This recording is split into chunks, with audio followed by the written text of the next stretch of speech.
We'll begin with a view from Tehran. Dr. Foad Izadi is a professor of world politics at Tehran University, an influential pro-Iranian regime commentator. Mr. Izadi, thank you very much indeed for joining me. Thank you for having me. I'm pro-Iran, not pro-Iranian regime. I understand. First of all, just if you may, paint a picture for what life at the moment is like in Tehran. What is the mood of the people there? It's becoming normal gradually. This was a surprise attack. People were thinking that if there is a military confrontation, it would come if negotiations fail. The negotiations were scheduled on Friday, and the attacks came 2 days before the next round of negotiations. So everybody was surprised. Some people left major cities. Some people stayed. In the last couple of days, since the ceasefire, people are gradually coming back. We have had more than 600 civilian casualties, mostly women and children. So there are going to be funerals. People didn't do funerals during the attacks, but I think the city is getting back to its normal way, and people who have been lost are going to be remembered by their family members. People are stunned that this is seemingly all over after just 12 days, and that Iran is prepared to maintain this ceasefire, given what was obviously a very humiliating 12 days for the regime, first with Israel attacking and controlling the skies above Tehran, seemingly with impunity. And then, of course, the United States launching the bunker buster bombs on 3 nuclear sites, again, with apparent ease. You know, people felt from the rhetoric coming out of the regime leadership that the retaliation would be significantly more prolonged and more in scale than we've seen. Why is the regime prepared to honour a ceasefire so quickly? And do you think it will hold? I think one reason is because of the surprise. Nobody was expecting this attack. When a government is surprised, when the government and the nation is attacked in this manner, it would take time for them to go back to normal. So if there is a ceasefire offer, and it came from the United States, Israelis asked for it because of the hits they were getting from Iran. Iran accepted. But I don't think anyone in Iran has this line of thinking that Israelis will follow through with the ceasefire. I think people expect Israelis to do to Iran what they are doing to Lebanon. They attack Lebanon anytime they want, and I think they are going to do the same thing with Iran. So Iranian government is going to take some measures to make sure that the government and the people are not surprised again.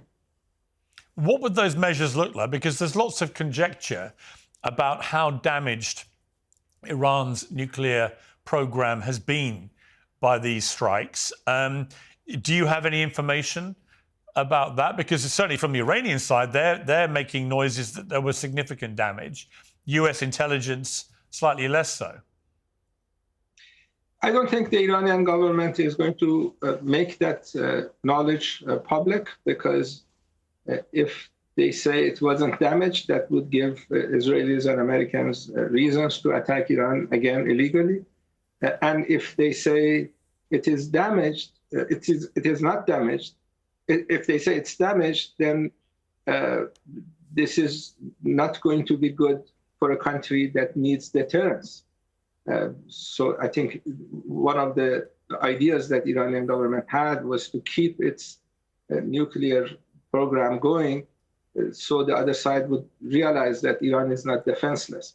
So I think this is going to be kept secret, and the other side can use the mechanism that they have to find out what the reality is.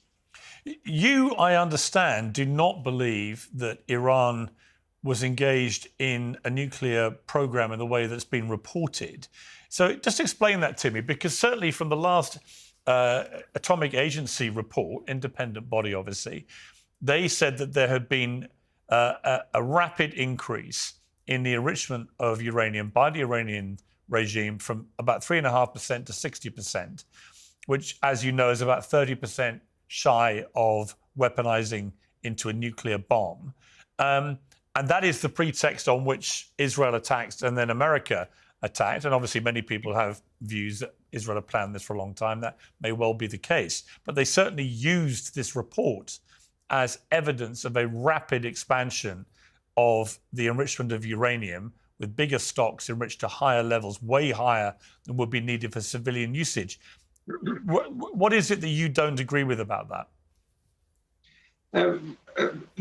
That report came out, and the way it's supposed to work is that the International Atomic Energy Agency would refer that report to the UN Security Council, and if they want to pass a resolution on that, they can pass a resolution, put Iran under Article 42 of Chapter 7 of the UN Charter, then you can attack Iran.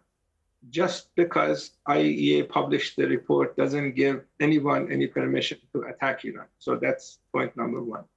The second point is that the US intelligence community had this report on Iran's nuclear program in March, and it had 3 points. It gave 3 points about Iran's nuclear program. The first point was that Iran doesn't have a nuclear weapon. The second point was that Iran doesn't have a nuclear weapon program. And the third point was that the Iranian leaders have not decided to have a nuclear weapon program. Tulsi Gabbard, the head of the US intelligence community, took that report, went to the US Senate Intelligence Committee, presented that report. The video is available online. I put it on Twitter. And that was the conclusion of the US intelligence community. The director of the International Atomic Energy Agency, Rafael Grossi, had been doing a lot of interviews in the last few days, saying the same thing, saying that with all the inspections that IAEA had, they never found any nuclear weapon program in Iran. They said that Iran is enriching at 60%, but that doesn't mean that you have a nuclear weapon program. But they did also, just to jump in there, they did also say that the Iranian regime had gone out of its way to hide information and was not being fully cooperative in inspections and so on. So again, if you're Israel or the United States, you have a situation of everyone agreeing the uranium's been enriched to a very high level with no real explanation as to why, other than it appeared to be on the progression path to weaponization to a nuclear bomb.